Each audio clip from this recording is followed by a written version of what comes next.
I'm in the mood for fish and chips.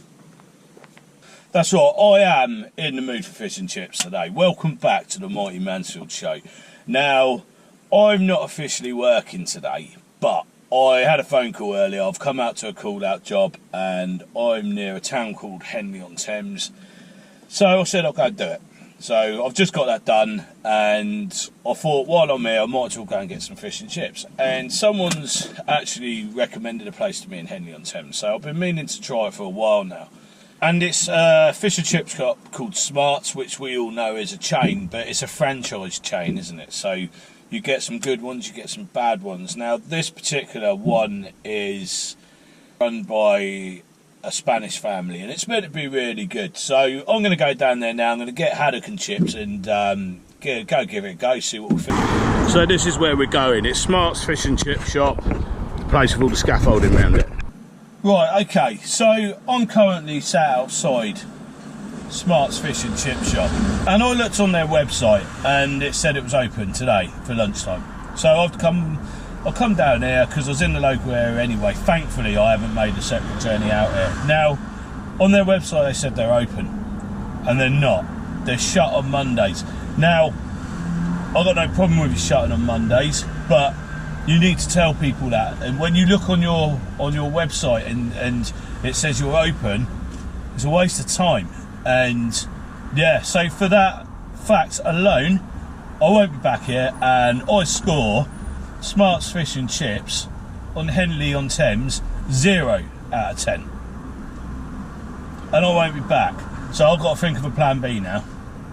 Right, so saying that chip shop was shut, I found myself back down in the centre of town, and I've gone to a place called Franco Belge, and when you see what I've got, I'm pretty pleased I have gone there now. But yeah, if you look in what some of my older videos, you'll find that I've actually reviewed Franco Belge before, and they are an awesome place. So I'm pretty happy with what I've got. But what I'll do is I'll find somewhere quiet to sit down by the river probably, and I'll show you what I've got. So like I said, I've just been down Franco Belge, and in one of my recent videos I reviewed that, so you can have a look at it. And I've got to say, they were just as impressive this time round. The food in there looks great, and I'll show you what I've got. So I got myself a prawn and crab sort of salad, really, like a cocktail. So I imagine there's a bit of Mary Rose sauce in there with it. Decent napkins, of course, and then I've got myself a pastry number as well. So they do like cakes and sandwiches and things like that. Now, my past experience of Franco Belge sandwiches is the bread is a showstopper. It's amazing. And then I got myself fresh cream donut. Can't go wrong with that. And a nice can of cold 7-Up. And it is icy cold. I've got to say that, it's icy cold. So that was all about, I suppose that was about 10 quid's worth of food there. You know, I know it ain't cheap, but like I say, Franco Belge is usually pretty decent. So in the UK at the moment, it's about, I don't know what it is, it's got to be 20 plus 25 degrees, which is hot for us in the UK. So this cold can of drink was ice cold when I got it out of the fridge, but it's not so cold now. Well, it's cold, but it's not. So that is actually 7-Up zero sugar basically. I don't know why I bothered when I've got a donut anyway. So automatically, I can feel this bread. The bread is lovely in Franco Belge, and there's only one of them, so you've got to go there if you want to try it, and that is in Henley-on-Thames. Never disappoints. This bread is it's like the bread you get out of the French patisseries. I don't think it would, if you left it overnight, it would be totally stale, but it tastes fantastic. Could have done with a bit more filling, I must say, but to be fair, I think I said it in another video that this bread is just amazing. You could put anything in it. So I think Franco Belge Yeah, I know it's been around a long time. Last time I reviewed it, I actually said in the video how long they've been about, but I was specifically going there, so I've done my research on the place. But it's been there a long time, and when you eat their sandwiches and their cakes, you can tell why. It's just incredible. So let's have a go on this old donut then. Bit naughty, I shouldn't really have bought that, but that does look good, doesn't it? Do you know what? It is nice. Obviously it's going to be nice. But I think I prefer custard donuts, you know. I think maybe if you'd have put a bit of, I don't know, vanilla for it, so made it more like a creme chantilly, I think the French call it. I definitely prefer custard donuts, I think. But it is nice, don't get me wrong. So yeah, that weren't bad. The sandwich definitely hit the spot. The donut, I think I gave it a score of 9 when I reviewed it, and I'd give it a 9 again. Could have done with a bit more filling in the sandwich, and the donut was okay, but yeah. So I'm still like a little bit disappointed, really. You know, when you look on a website and it says, well, let's go out. I'm going to go back now anyway, and I'm going to do beer of the week, and I'm going to tell you what I actually think about what just happened earlier.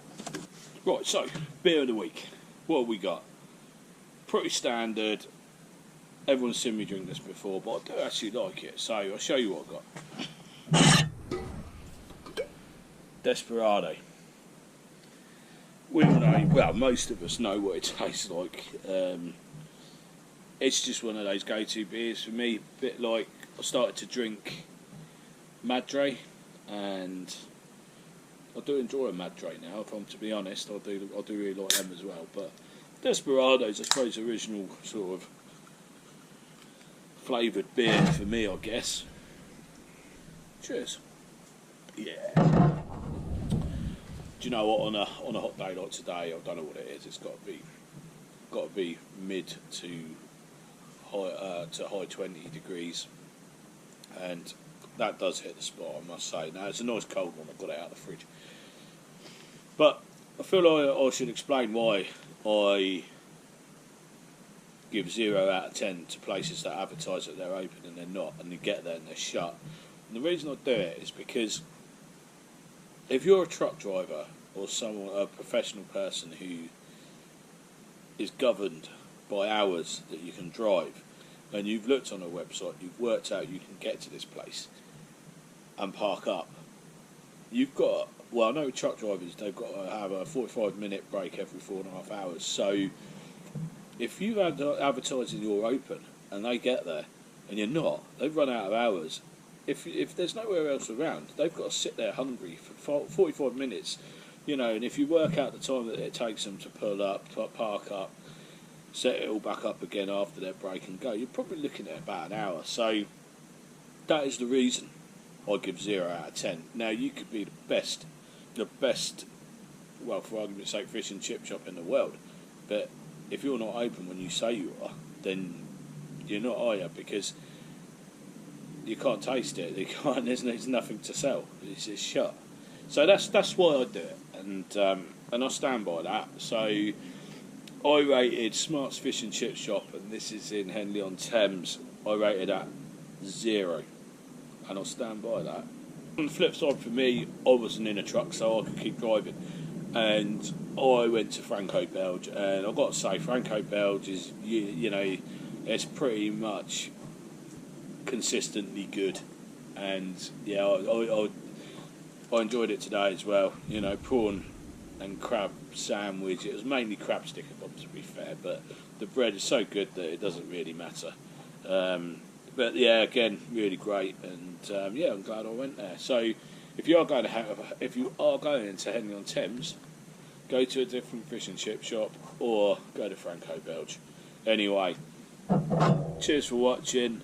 Hope you enjoyed this episode, and I'll see you in the next one.